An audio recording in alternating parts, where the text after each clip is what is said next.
Good morning. Good morning. Welcome to Love Morning. I am John Halcyon, and this is Solstice Gratitude. It's the shortest day of the year, so go easy on yourself. Good day for resting and keeping your to-do list short.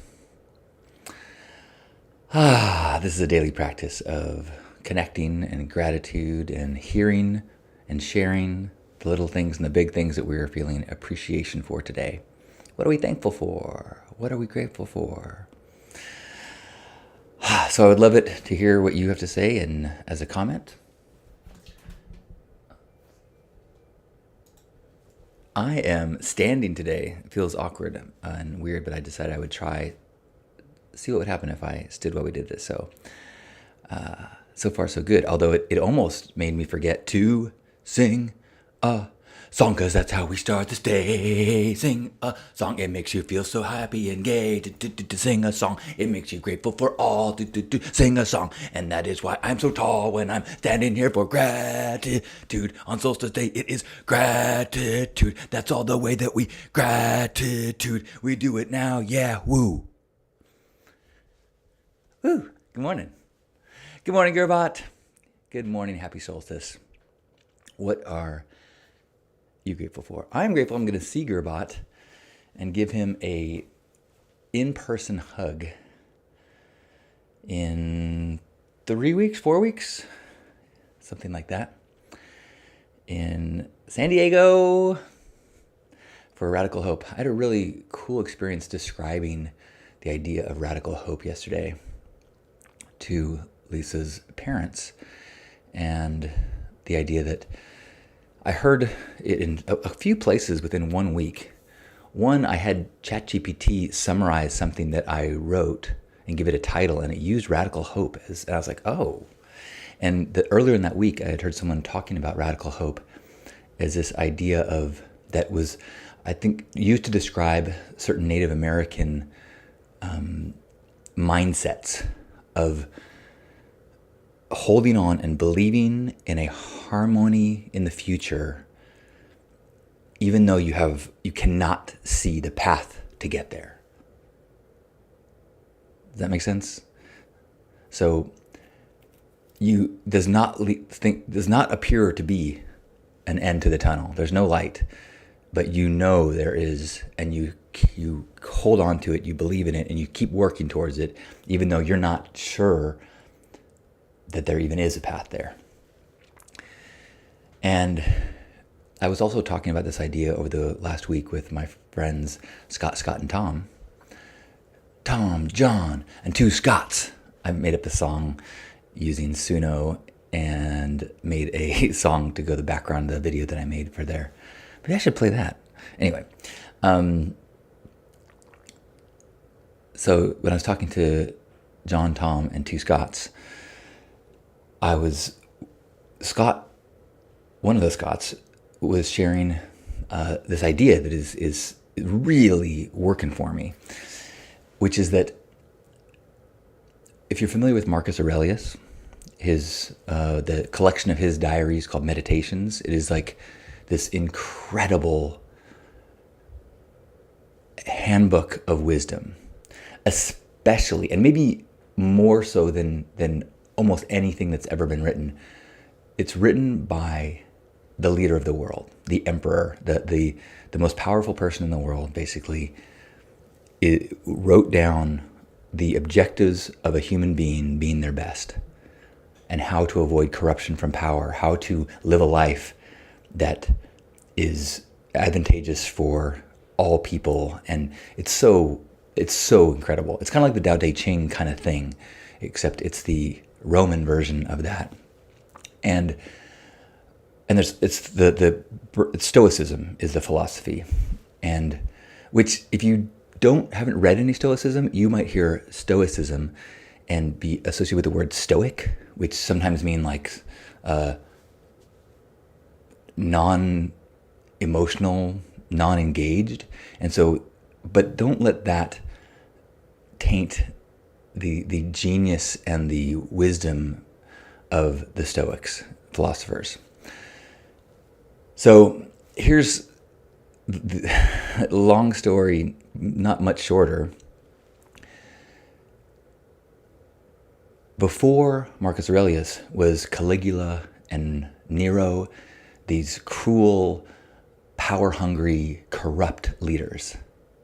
And so even in a society that had leadership that was corrupt and violent, eventually someone took power that was not the trajectory of worse and worse and worse and worse. It was this incredible, like, pinnacle of human leadership. So it is possible that after the dark days are the light days. Now, Rome did fall eventually, so it's not like humanity won. But I find it to be incredibly, it's a soothing balm in the same way the Ram Dass quote that I often share is, but it's this,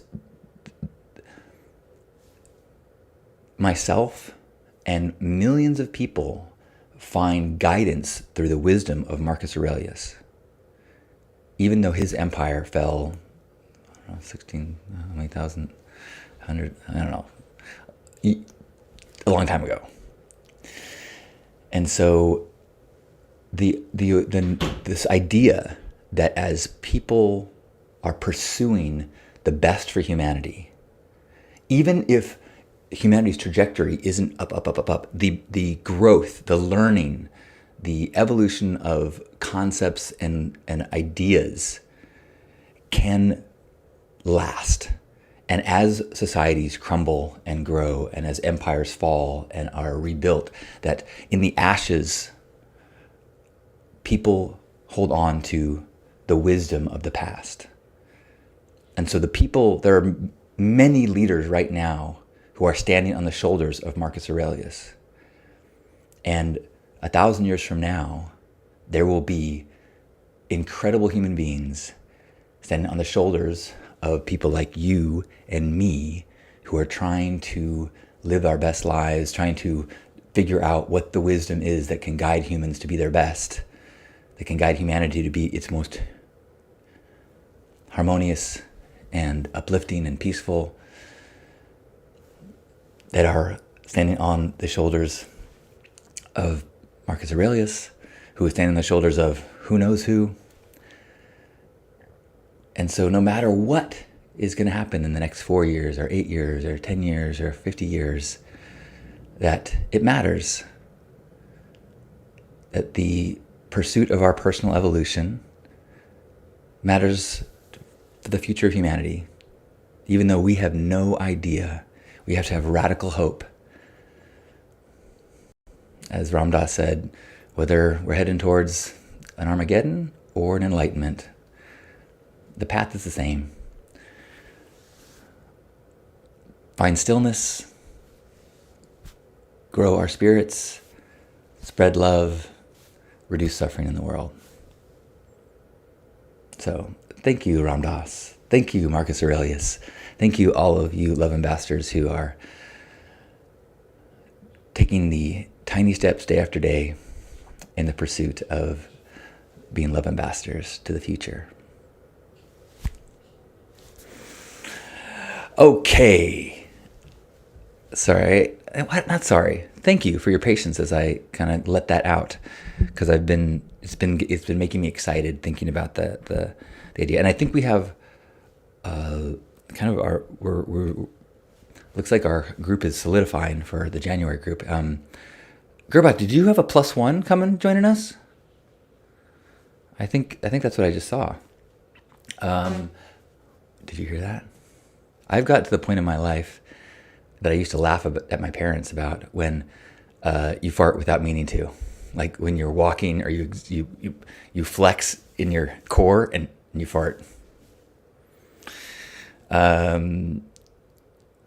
Good morning, Gerbot. Good morning, Hope. Good morning, Brent. Good morning, Kiri. Hope is saying, I loved that. Isn't it your 2-year anniversary of K-sobriety today? Yes. 2 years ago today, or last night, 2 years ago, I broke my brain, or I thought I might have broken my brain in a permanent way, and realized that I had been flying too close to the sun and potentially lost my ability to continue a human existence, and had to say goodbye to old patterns and old habits and old crutches and old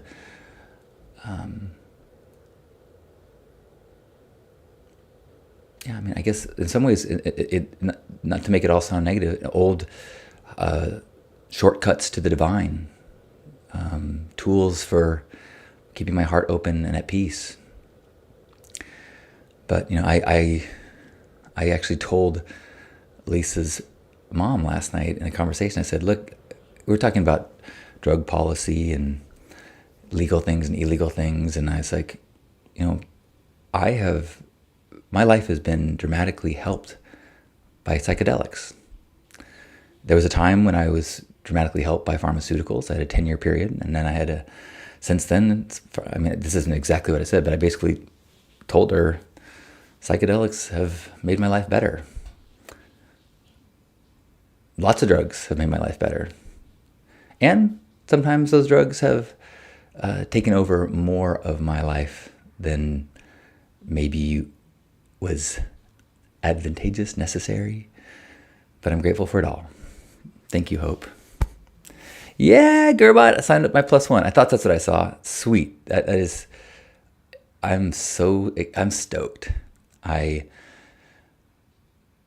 really excited about that. I had some excitement, and then nervousness, and then uncertainty, and this kind of happened last year where there was a period of time before I felt like we had a critical mass of people, and I think we're at about the same size as last year, maybe one more, and I think it's a great size to have some intimate connection and conversations, and I really like that in my mind, my goal isn't to teach the pink path.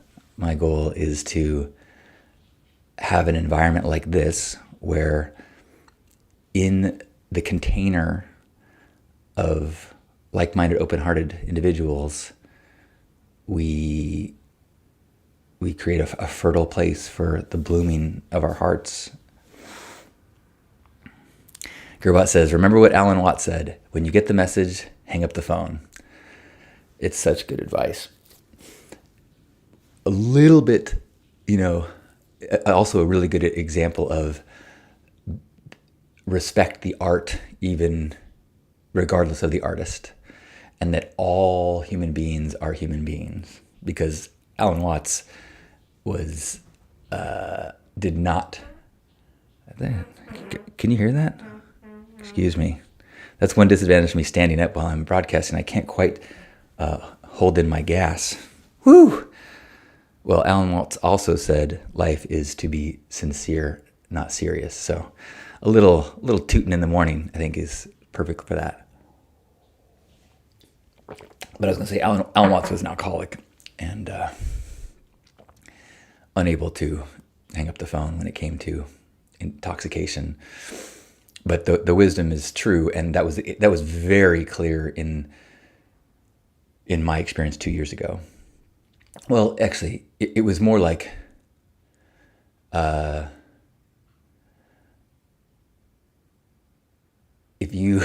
refused to hang up the phone, and so the operator emitted a high-pitched screech that made me drop the phone. DTO, good morning!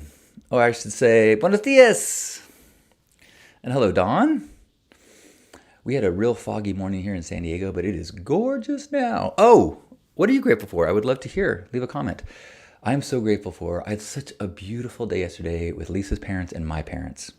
We went to Torrey Pines State Beach Park, where my dad is a docent. He gives tours and explains the plants and flora and fauna and geography of Torrey Pines, which is just an incredibly beautiful area of San Diego. If you've never been, or if you have been, you know what I'm talking about. It is a special place. It's known, there's a golf course that's right on the cliffs that's famous, but the protected park is just this unique place where these Torrey pines grow natively, the only place in the world, or one of two places. And and it was so wonderful to be there with Lisa's parents, who were super into it. And my dad, even though he took us on a private tour, he brought his vest that he wears when he gives tours with all these patches like volunteer docent, ask me questions, like follow me for, and he gave us all his stories, and it it was beautiful. It was beautiful. We had lots of laughter, and it was overcast, but we still had a beautiful sunset. So it wasn't too hot, it wasn't too cold. It was beautiful. Really, really grateful for. I mean, while it was happening, I had these moments of watching my dad and just having so much gratitude for him, and gratitude that he found this hobby or vocation. As he retired from being a judge, and I think everyone in his family was like, "Oh shit! Like, what's he gonna do?" Like, he is dedicated. He has always been dedicated to his job, dedicated to his position, and to go from a job where you walk around your work and people go, "Your Honor, Your Honor, Your Honor, Your Honor," and laugh at everything he says, and to just being a regular person.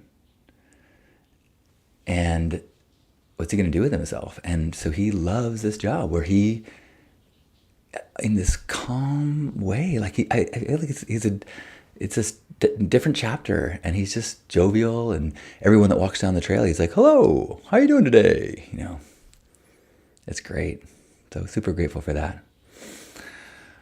Hope says, "I am grateful to have friends on the K-Sober path. I'm 2 years in, 3 days. It took 5 years to totally drop it forever.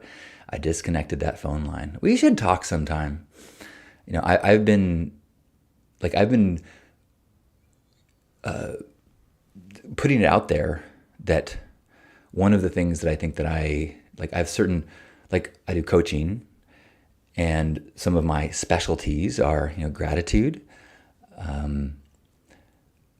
integration of peak experiences, whether they be psychedelic or, Burning Man, radical self-expression, integration of highest self to default world.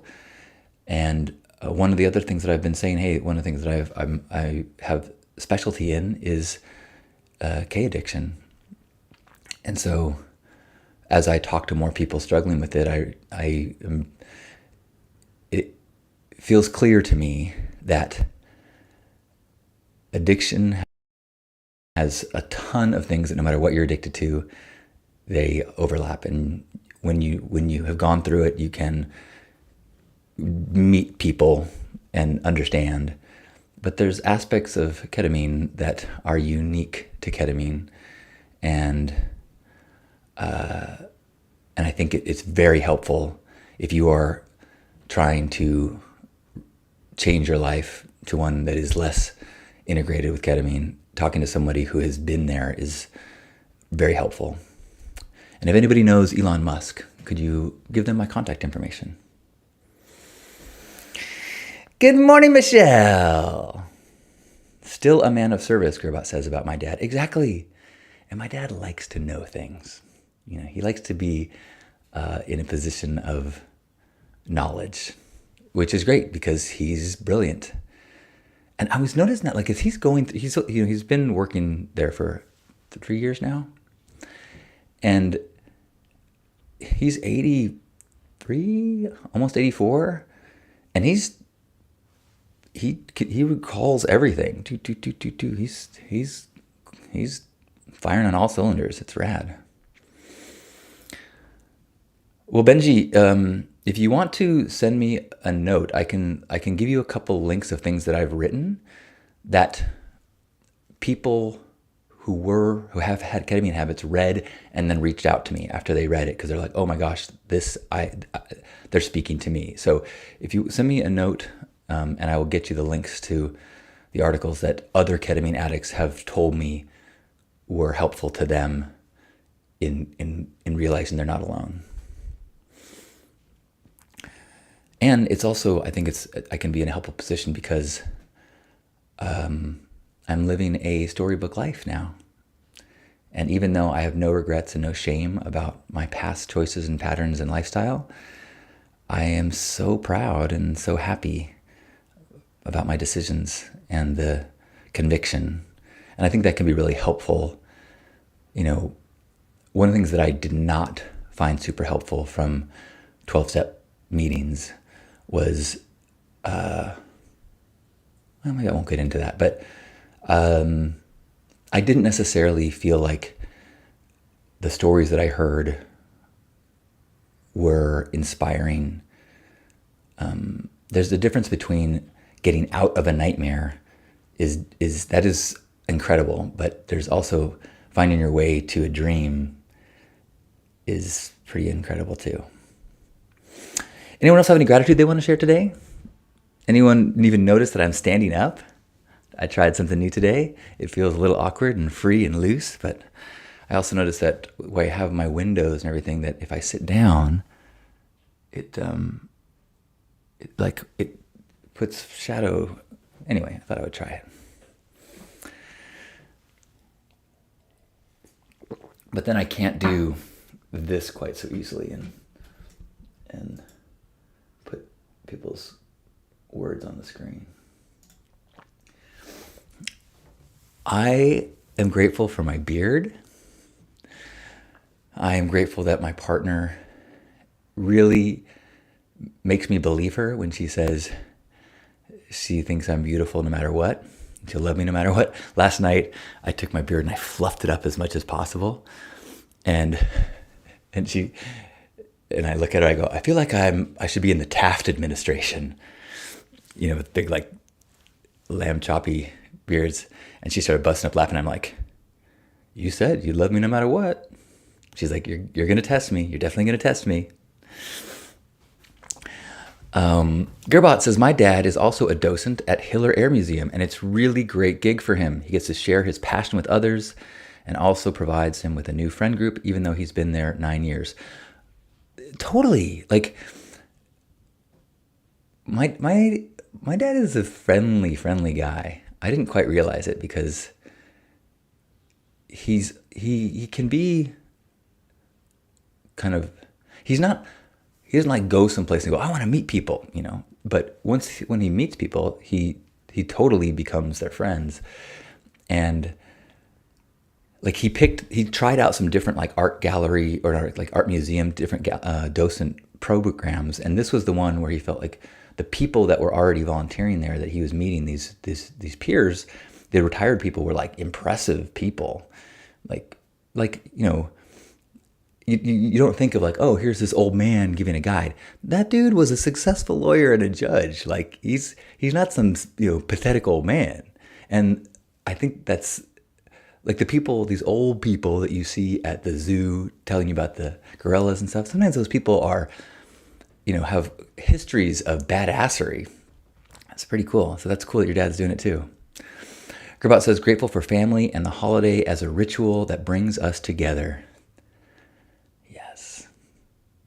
I'm so grateful. Yesterday morning, or midday, I guess, we had a Christmas morning here with Lisa's parents, and we opened presents. I'm actually wearing my holiday socks. I got hearts on them. These were a gift in my stocking that I got to open yesterday. And so that was super fun to have that. We have a tree. Lisa and I have a tree that's been fun to have in the house. And then on Monday, Amy and Asher come to town, speaking of bringing family together. So grateful to be able to have Amy and Asher in town and get to play with Asher. And then on Christmas Eve, we're going to go to my mom's church and hear her sing in the choir. And then Christmas Day, we'll have big family with my mom and dad and my brother and Jen and Caleb and Carter and Lisa and I. So it's going to be a beautiful big family gathering. Kiri says, I am grateful for the free foot show we just got. Ooh.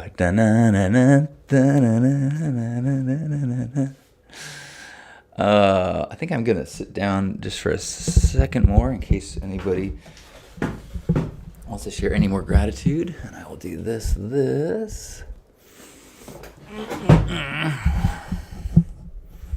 That actually works pretty smoothly, that shift from place to place.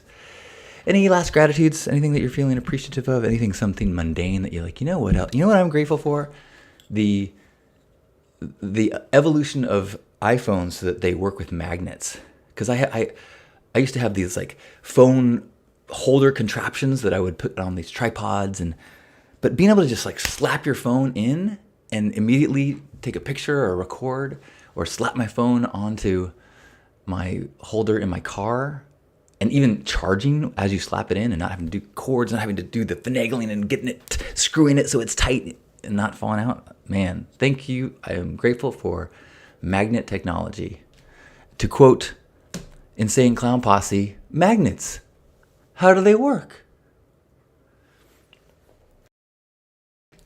Sarah says, good morning. Grateful to have my mom here with me for the holidays. Wishing you all happy holidays. Thank you, Sarah. And much love to you and your mom. Kiri is grateful for house sitting for one of my residents. My commute to work is an elevator ride from the 23rd floor to the first. Oh, that's rad. That's beautiful. Oh, that's got to be, I would imagine that's even like a bonding experience with the building. That's cool. Benji is grateful for my young nephews. The soul is healed being with children. So true, especially Christmas time. Oh, man. How old are they? Friggin' magnets. You may have seen this. There's a meme going around about how to talk about Santa when kids start to question if Santa's real.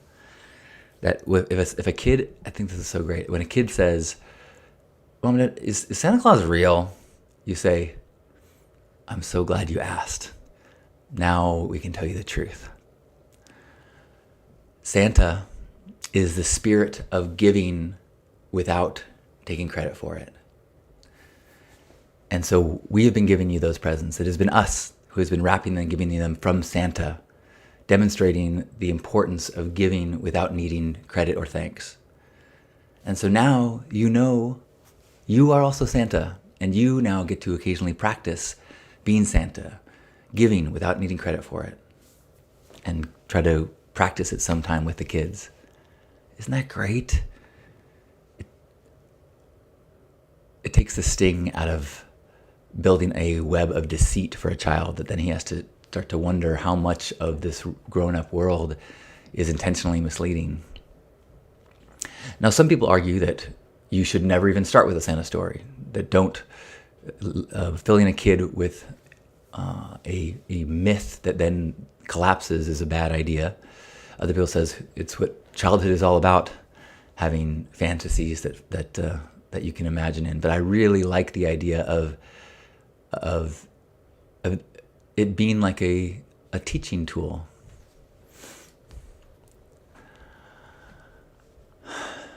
Gerbot says, yes, I love that.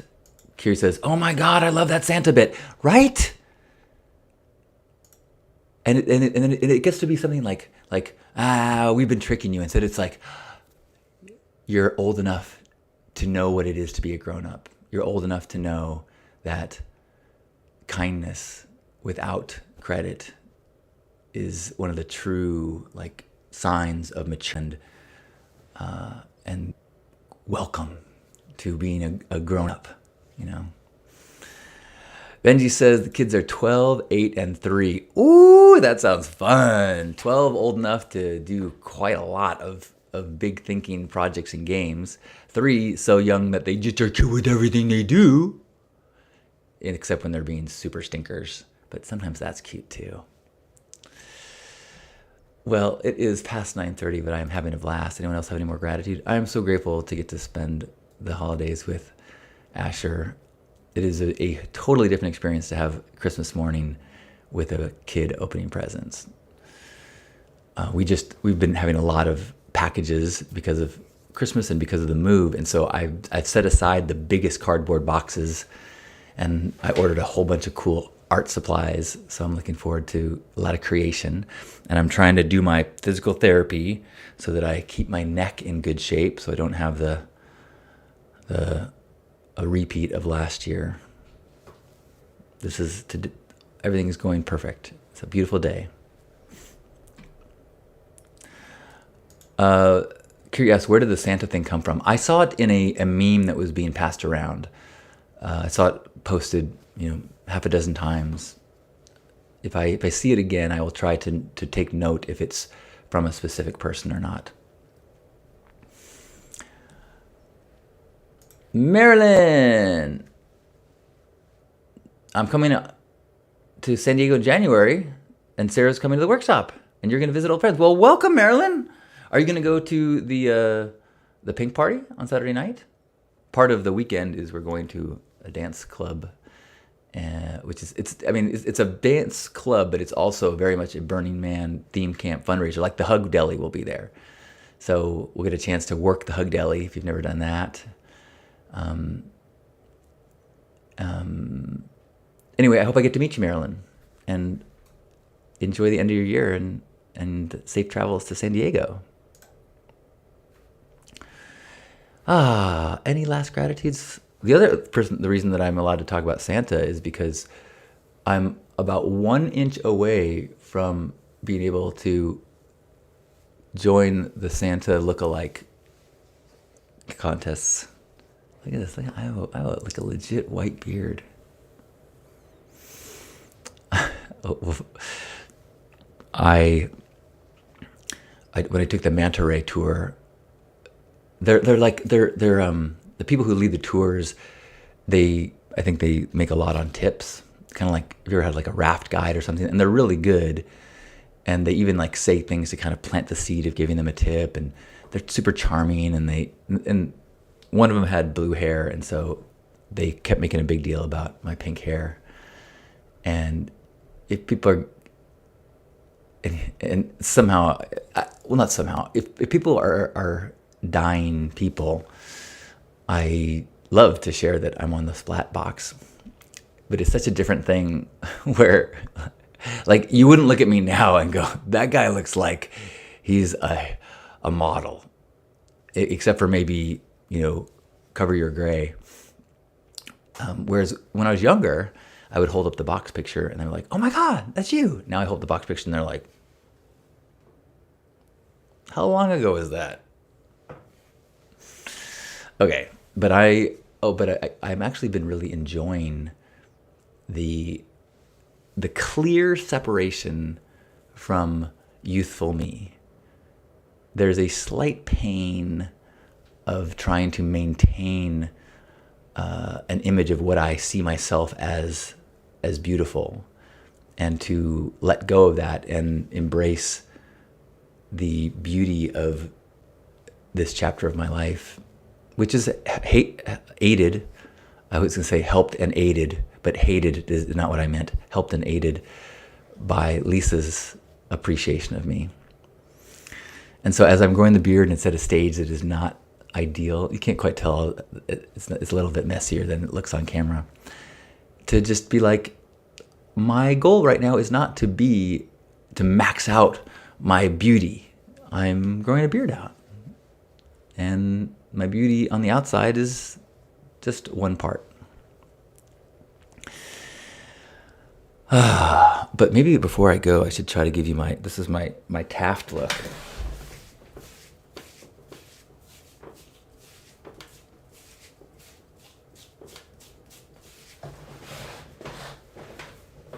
I'm not sure if it's still...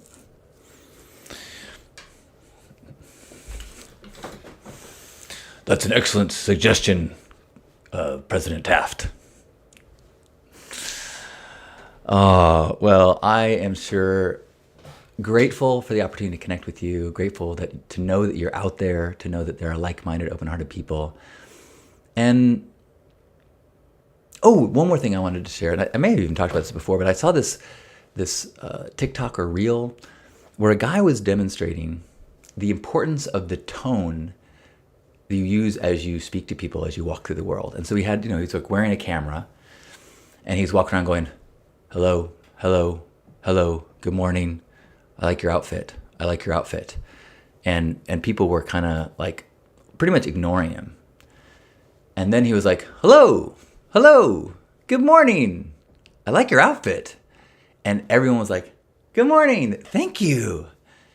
And I don't talk about that often, but I absolutely practice that and absolutely recognize that that matters. So part of, I think if I'm encouraging us to say good morning to people, to say hello, to say thank you, it isn't the words.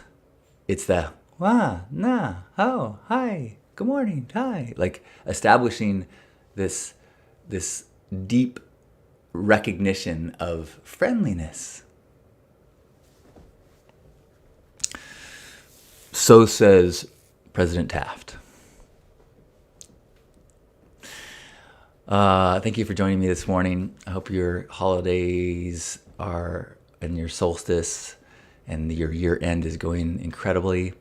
There is still spots in our Radical Hope weekend if you want to join our crew of beautiful love ambassadors.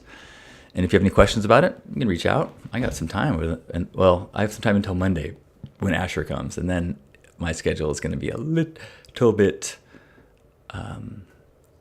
wacky. Oh, also, if you have a question for Hug Monster, I'm going to try to make some clips later today. So record yourself asking a question of Hug Monster and send it my way, and I will try to get it answered. Thank you, Michael. It's I'm getting there. I'm getting there. I've got a few people that I really admire that have epic beards.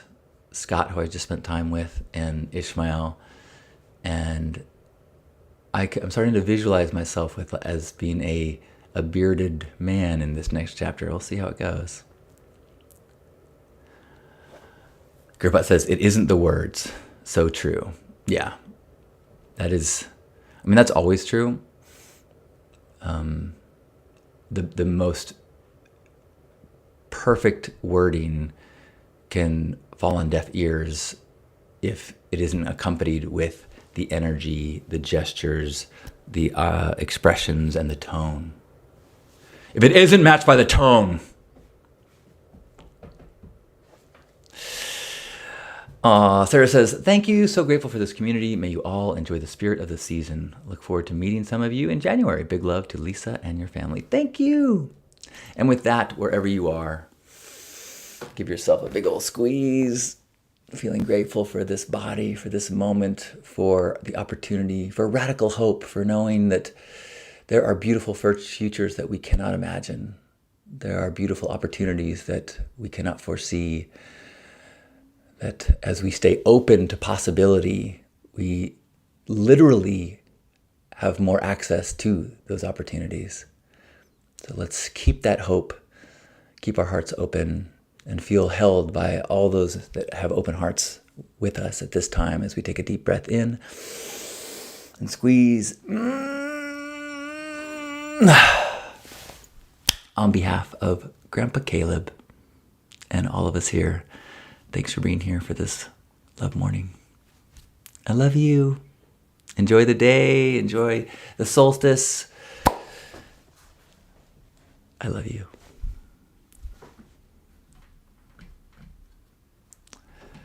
Good morning, Sarah. Or excuse me, Sally, I meant. Good morning, Sally. And Michael says, it's not what we say or do, it's how we are doing it. That's another true thing. It took me a long time to realize that when people will tell you about the person that they are, and they believe it, and so it's easy to believe them. But the only real way you can know someone's character is by witnessing their actions. Love you all. Bye.